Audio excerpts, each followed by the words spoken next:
O Senhor esteja convosco. Ele está no meio de nós. Proclamação do Evangelho de Jesus Cristo segundo Marcos. Glória a vós, Senhor. Depois que João Batista foi preso, Jesus foi para a Galileia, pregando o Evangelho de Deus e dizendo: o tempo já se completou e o reino de Deus está próximo. Convertei-vos e crede no Evangelho. E passando à beira do mar da Galileia, Jesus viu Simão e André, seu irmão, que lançavam a rede ao mar, pois eram pescadores.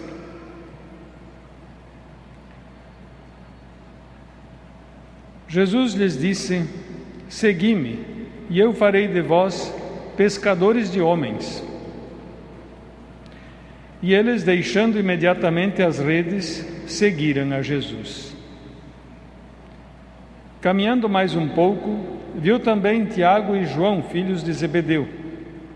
Estavam na barca, consertando as redes. E logo os chamou.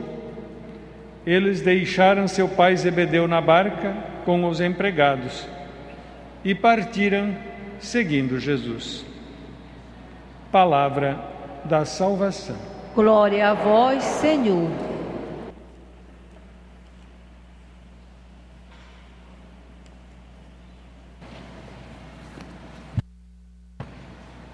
Queridos irmãos e irmãs presentes aqui no Santuário da Virgem de Nazaré, irmãos e irmãs que acompanham a nossa transmissão, estamos praticamente ainda no início do ano, o ano novo.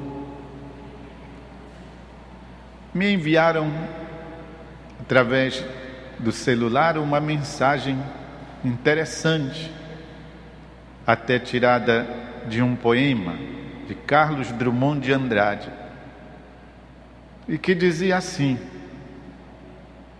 o tempo é o mesmo, sempre, não muda, não se altera. Mas alguém teve uma ideia feliz de dividir esse tempo imenso em pedaços, chamado de ano. Essa porção, que também é um pouco longa, e depois despedaçar ainda mais essa porção em outros pedaços menores, chamado mês ou meses. E esta porção ainda um pouco graúda, em outras menores, chamado dias. De modo que esta ideia é feliz, porque esse tempo infinito, ele entra na nossa cabeça assim de uma maneira oportuna, como se fossem pedaços. E a gente tem sempre a esperança de que esse pedaço, esse novo ano, esse tempo que a gente diz estar iniciando, vai ser melhor. As coisas vão funcionar, agora vai caminhar, há de ser melhor. Dom José Luiz Ascona, bispo do Marajó, diz: o melhor ainda está por vir, o melhor ainda vai acontecer. E até do ponto de vista psicológico, isso também influi em nós, justamente porque cremos, renovamos a nossa esperança. Há de ser melhor, agora vai deslanchar. Ano novo, vida nova, felicidades para você. Esse ano eu tenho que realizar, que você possa realizar todas as suas aspirações. É claro que então tudo isso suscita no nosso ânimo, sim, uma vontade de que agora as coisas aconteçam. Suscita em nós a esperança. Acho que também a liturgia, iniciando hoje o tempo comum, está nessa mesma dimensão, se vocês prestaram atenção. Começa com uma série de chamados. Esses chamados põem em movimento um novo modo de viver das pessoas que são chamadas, se prestamos atenção.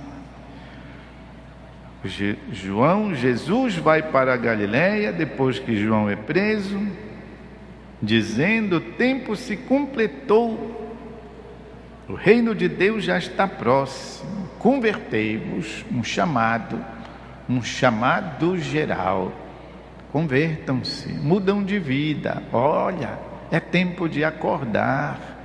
Vamos reordenar a nossa caminhada, vamos recomeçar dentro desta ideia do tempo novo, desse pedaço novo de tempo que Deus nos dá. Vamos embora reorganizar a nossa vida, gente, vamos despertar. O apóstolo São Paulo diz isso, já está na hora de acordardes, pois a salvação está bem mais próxima.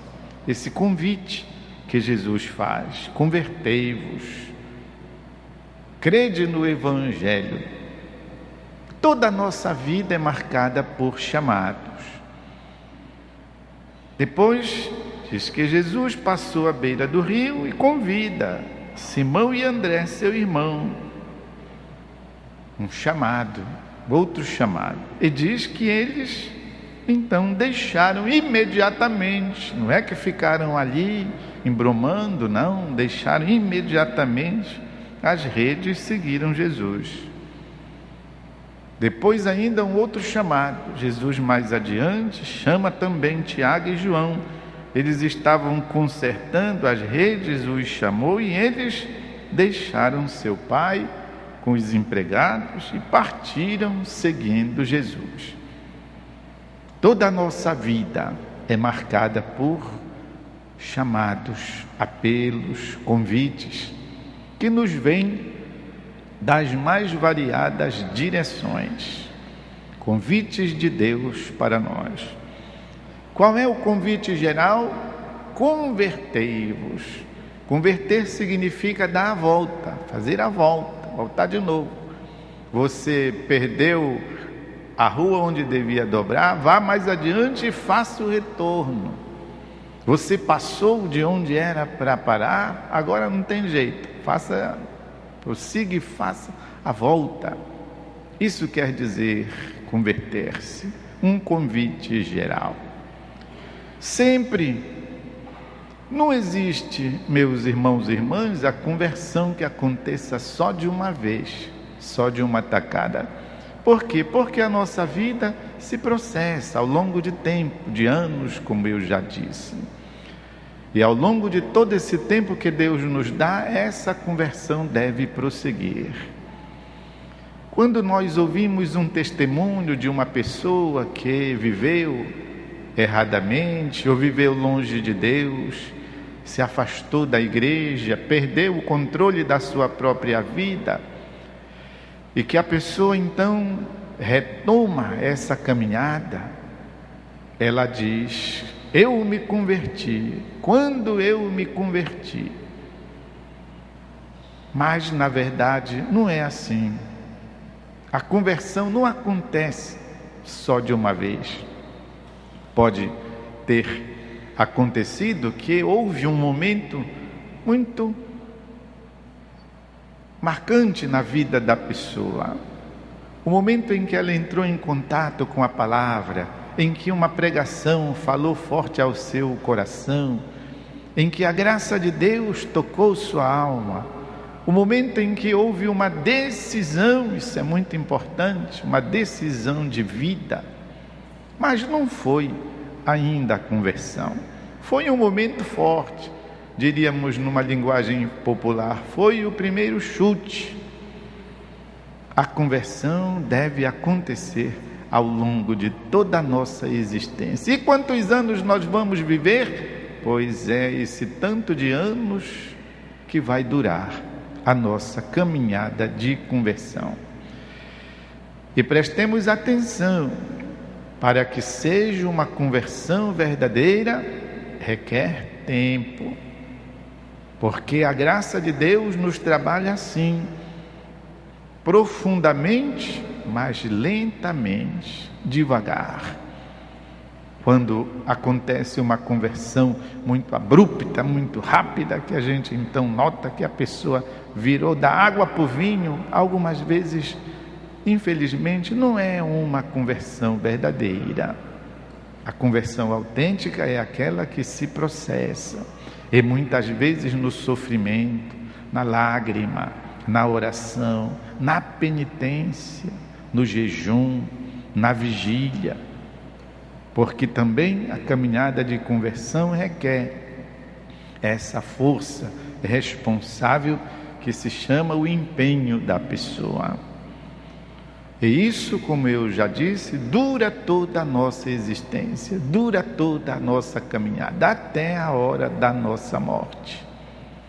E nós devemos pedir a Deus a graça da perseverança, que ao longo dessa nossa existência nós possamos perseverar, até porque a experiência dos santos, a experiência da vida cristã mostra, e a palavra de Deus também atesta, que nós podemos pôr tudo a perder. Por isso devemos sempre pedir: Senhor, que eu possa perseverar nessa caminhada, concede-me a tua graça, os auxílios necessários. Ou como dizem os irmãos do caminho neocatecumenal: Senhor, não tira a mão da minha cabeça, senão enlouqueço. Mantém tua mão sobre a minha cabeça, eu te peço. Por isso, irmãos, importante, ao longo da trajetória, e todo dia pedirmos a graça da perseverança. Santa Teresinha de Jesus dizia: tem dias que o diabo me atenta tanto que ele me pega assim como se ele tivesse as mãos feitas de ferro. Eu sinto como que quebrar os meus ossos. E a tentava para que ela renunciasse à sua caminhada, ao seu amor. Diga, Teresinha, que você não ama a Jesus. E quem anotou as últimas palavras pronunciadas pela Santa Carmelita, diz que as suas últimas palavras foram: mas eu amo Jesus. Por isso, irmãos, peçamos, iniciando esse tempo comum, ainda no início do ano novo, peçamos a graça da conversão.